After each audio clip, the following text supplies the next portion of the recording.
ముందు వీళ్ళిద్దరిని ఇంటర్వ్యూ చేశాను. ఎందులో తేడా ఏమి చూపెట్టలేదు. కేటీఆర్ను ఇంటర్వ్యూ చేశాను, రేవంత్ ఇంటర్వ్యూ చేశాను. ఇద్దరు నాకు వ్యక్తిగతంగా చాలా దగ్గరగా తెలుసు. అందువల్ల ఎవరిలోనూ నేను పరిచితునే చూస్తే తప్ప అపరిచితుని చూడడు.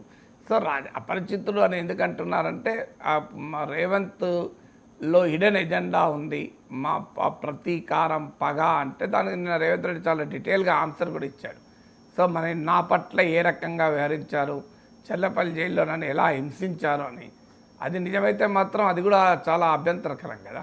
సో చిన్న నక్సలైట్లు కరడుగట్టిన నేరస్తులుండే జైల్లో పెట్టారు, రాత్రంతా ట్యూబ్ లైట్లు వేసి పెట్టమని చెప్పారు, బల్లులు రాత్రంతా హింసించి నిద్ర కూడా పోలేకపోయాను, 14 రోజుల పాటు తెల్లారి చెట్టు కింద నిద్రపోయాను, ఒక చిన్న బాత్రూము ఒక చిన్న గదిలో నన్ను నిర్బంధించారన్నారు.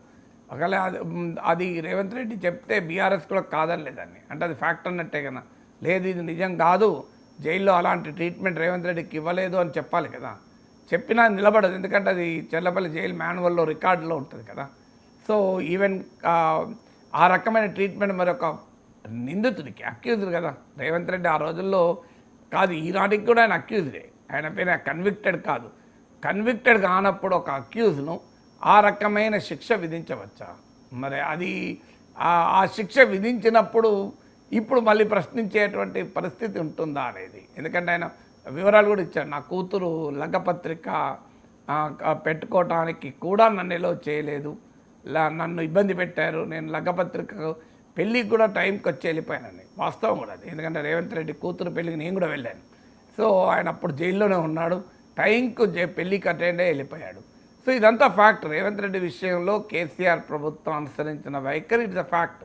శాసనసభ నుంచి ఆయన వెలగొట్టిన తీరు కానీ, ఆయనను ప్రత్యేకంగా టార్గెట్ చేసిన తీరు కానీ, కొడంగల్లో ఆయనను ఓడించడానికే ప్రత్యేక ఎంఫసిస్ పెట్టిన తీరు కానీ, ఇదంతా ఫ్యాక్ట్ కదా. సో అది వాస్తవంగా అదే రేవంత్లో కసిని పెంచింది. ఎప్పుడు కూడా ఒక వ్యక్తిని పర్సనల్గా టార్గెట్ చేస్తే చాలామంది ఏమనుకుంటారంటే ఆ వ్యక్తి భయపడి పారిపోతాడు, ఆ వ్యక్తి లొంగిపోతాడు అనుకుంటారు. అది అన్ని సందర్భాల్లో నిజం కాకపోవచ్చు. కొంతమంది విషయంలో అది తిరగబడి కసితో పనిచేసి తరిమి కొట్టచ్చు కూడా. మీకు చంద్రబాబు నాయుడు విషయంలో జరిగింది అదే కదా. చంద్రబాబు నాయుడు జైల్లో పెడితే జగన్మోహన్ రెడ్డి ఆనందపడ్డాడు. సో ఆయన జైల్లో ఉంటే లేవలేడు అన్నాడు. కానీ ఏం జరిగింది, తెలుగుదేశం కార్యకర్తల్లో ఎక్కలేని ఉత్సాహాన్ని పెంచింది. తెలుగుదేశం కార్యకర్తల్లో ఆ ఉత్సాహం కాస్త ప్రజల్లో కూడా సానుకూలతగా మారింది. చంద్రబాబు నాయుడు ఎక్కడా అదరలేదు, బెదరలేదు. ఆయన కుటుంబం రోడ్డు మీదకి వచ్చారు. అప్పటిదాకా ఎన్నడూ పబ్లిక్ లైఫ్లో రాని ఆయన సతీమణి కోడలు కూడా భువనేశ్వర్ గారు అలాగే బ్రాహ్మణి గారు కూడా బయటకు వచ్చారు. It became a big issue కదా. అందువల్ల ఎప్పుడు కూడా పర్సనల్ లైఫ్ని టార్గెట్ చేస్తే, పర్సనల్గా టార్గెట్ చేస్తే జరగబోయే పరిణామం అది. ఇప్పుడు మోడీని అలాగే టార్గెట్ చేశారు, మోడీ ఫ్యామిలీని కూడా టార్గెట్ చేశారు. అది చాలా అభ్యంతరం. ఈవెన్ చంద్రబాబు నాయుడు స్థాయి రాజకీయ పరిణతి ఉన్న నాయకుడు కూడా మోడీ భార్యను ప్రస్తావించి మాట్లాడాడు. ఏం జరిగింది, అలా మోడీని పొగడాల్సిన పరిస్థితి నెట్టివేయబడ్డాడు చంద్రబాబు నాయుడు. రోజు నిరంతరం మోడీ గొప్పతనాన్ని చెప్పాల్సిన పరిస్థితి నెట్టివేయబడ్డాడు. మరి ఎందుకు ఆ పరిస్థితి? మరి మోడీకి రాలే ఈ పరిస్థితి. మోడీ ఎంత డిగ్నిఫైడ్గా పాలిటిక్స్ నడిపాడు. ఆయన పొలిటికల్గా సటైర్ మాట్లాడాడు, పర్సనల్గా అటాక్ చేయలేదు చంద్రబాబు నాయుడు పైన. కానీ చంద్రబాబు నాయుడు మోడీ పైన పర్సనల్గా అటాక్ చేశాడు. దాని ఫలితం ఏంటి?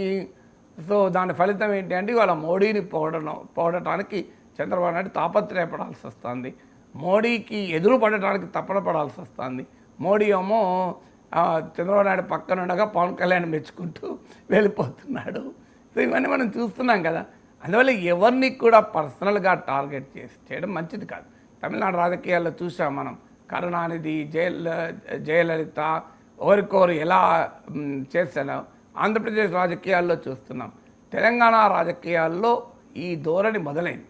సో ఆ ధోరణి మంచిది కాదు. ఇక అపరిచితుడు ఉన్నాడా లేడా, ప్రతి రాజకీయ నాయకుల్లోనూ అపరిచితుడు ఉంటాడేమో, ఎందుకంటే లేడి కోణం ఉండవచ్చేమో, పైకి చెప్పేదంతా నిజమని చెప్పాలని ఉంది. బట్ డెఫినెట్గా రేవంత్ పట్ల కేసీఆర్ చాలా పర్సనల్గా తీసుకొని వ్యవహరించిన మాట నిజం, it's a fact of history. So Revanth కూడా కేసీఆర్ను ప్రత్యేకంగా టార్గెట్ చేస్తున్న మాట నిజం. సో ఆ లక్ష్యం మరి మీకు ఇది చాలా కనబడుతుంది. ఇది కోఇన్సిడెంటలా ఇన్సిడెంటలా అని చెప్పలేను. చిదంబరం హోంమంత్రిగా ఉన్నప్పుడు అమిత్ షాను జైలుకి పంపాడు, అమిత్ షా హోమ్ మినిస్టర్ అయ్యాడు, చిదంబరం జైలుకి పంపాడు. So they are maybe the accidents of history. నేను I don't know. So accidents of history అయినా ఇప్పుడు రేవంత్ రెడ్డి అది కూడా చెప్పాడు, నన్ను ఇంత హింసించాడు, నేను ముఖ్యమంత్రిగా ప్రమాణ స్వీకారం చేస్తున్న సమయానికి ఆయన ఆసుపత్రిలో ఉండాల్సి వచ్చింది. కేసీఆర్కు దేవుడు ఏ రకంగా ఉంటాడని అన్నాడు. నిజమే, రేవంత్ రెడ్డి ప్రత్యేకంగా ఆసుపత్రికి వెళ్ళి పరామర్శించాడు కూడా. సో ఆ క్షణంలో మరి కేసీఆర్ ఏ రకంగా ఫీల్ అయ్యాడు, రేవంత్ రెడ్డి ఏ రకంగా ఫీల్ అయ్యాడు, ఇది matter of psychologist study. So అందువల్ల రేవంత్ రెడ్డిని టార్గెట్ చేసిన మాట నిజం. రేవంత్ రెడ్డి కేసీఆర్ను పొలిటికల్గా టార్గెట్ చేసిన మాట నిజం. పర్సనల్గా టార్గెట్ చేశారనుకోండి, రేవంత్ రెడ్డికి ఏ లాభం అయితే జరిగిందో కేసీఆర్ కూడా బహుశా అదే లాభం జరుగుతుందేమో. ఎందుకంటే రాజకీయాల్లో పర్సనల్గా టార్గెట్ అయితే సహజంగా ప్రజల్లో సానుకూలత వచ్చింది. చరిత్ర చెప్పింది. ఇప్పుడు జగన్మోహన్ రెడ్డిని కాంగ్రెస్ పార్టీ టార్గెట్ చేసింది, టార్గెట్ చేసి సోనియా కుటుంబం టార్గెట్ చేసింది. ఏం జరిగింది? జగన్మోహన్ రెడ్డి బయటకు వచ్చి కాంగ్రెస్నే పుట్టగతులు లేకుండా చేశాడు కదా. అందువల్ల వ్యక్తిగతంగా రాహుల్ గాంధీని టార్గెట్ చేశారు, భయంకరంగా టార్గెట్ చేసి బీజేపీ ఏడిపించింది పప్పు అని చెప్పి అన్ని రకాలుగా. Rahul Gandhi leader of the opposition అయి కూర్చొని ఏకమేకై కూర్చొని నరేంద్ర మోడీకి కనీసం డిస్టెంట్ రైవల్గానే మారాడు. మీకు లోకేష్ను చాలా ఘోరంగా అవమానిస్తూ టార్గెట్ చేస్తూ వచ్చింది వైసీపీ. ఆయన పప్పు అని, ఆయన చేతకాని వాడని. ఏం జరిగింది? ఆయన ఎమ్మెల్సీగా దొడ్డుగా అనొచ్చాడు, ఎమ్మెల్యేగా ఓడిపోయాడన్నారు. ఏమైంది? 5,000తో ఓడిపోయిన వ్యక్తి 95,000తో గెలిచాడు. సో ఎప్పుడు పవన్ కళ్యాణ్ వైసీపీ టార్గెట్ చేసింది, ఆయన 4 పెళ్ళిళ్ళు చేసుకున్నాడని. ఆయన ఎన్ని పెళ్ళిళ్ళు చేసుకుంటేనే ఆయనకే 21 మంది ఎమ్మెల్యేలు ఇచ్చారు కదా పార్టీ. సో జగన్మోహన్ రెడ్డికి 11 మంది ఎమ్మెల్యేలు ఇచ్చి పవన్ కళ్యాణ్కి 21 మంది ఎమ్మెల్యేలు ఇచ్చారు. 151 మంది ఉన్న ఎమ్మెల్యేలు ఉన్నప్పుడు పవన్ కళ్యాణ్ పైన భయంకరంగా దాడి చేస్తే 151 మంది ఎమ్మెల్యేలు 11 ఇచ్చారు. సో 11 ఏమీ లేని ఒక్కరే ఎమ్మెల్యే ఉన్నవారికి 21 ఎమ్మెల్యేలు ఇచ్చారు. జగన్మోహన్ రెడ్డి చెప్పేవారు చూడండి, చంద్రబాబు నాయుడు మా వైసీపీకి చెందిన 23 మంది ఎమ్మెల్యేలను తీసుకుంటే ఆ భగవంతుడు ఎలా వ్యవహరిస్తాడో చూడండి, టీడీపీ కరెక్ట్గా 23 మందిని ఇచ్చాడని చెప్పేవాడు. సో అలాగే జరిగింది కదా.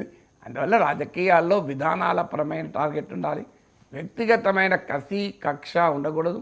ఏ రాజకీయ నాయకుల్లో కూడా అపరిచితులు ఉండకూడదు. ఇక రేవంత్ రెడ్డిలో అపరిచితులు ఉన్నాడా, కేటీఆర్లో అపరిచితులు ఉన్నాడా, నేను రైట్ పర్సన్ కాదు, ఎందుకంటే నాకు ఇద్దరిలోనూ పరిచితులే ఉన్నాడు కనుక. ఇక నియోజకవర్గాల పునర్విభజన ఖచ్చితంగా దక్షిణాదిపై దాడే అంటూ ఉన్నారు రేవంత్ రెడ్డి. సో దీనిపై కలుసుకట్టుగా పోరాటం చేద్దామని కూడా పిలుపునిచ్చిన పరిస్థితి సార్.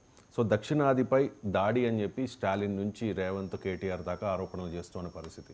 కానీ భారతీయ జనతా పార్టీ చెప్తోంది ఇది వారి రాజకీయ ప్రయోజనాల కోసం ఆడుతోన్న ఒక పొలిటికల్ గేమ్, దీనిలో ఎటువంటి నిజము లేదు అని చెప్పి బీజేపీ వాదిస్తున్న పరిస్థితి. కానీ వాస్తవం ఏంటి సార్? ఏదో ఒకటే నిజం అవుతుంది. వాస్తవం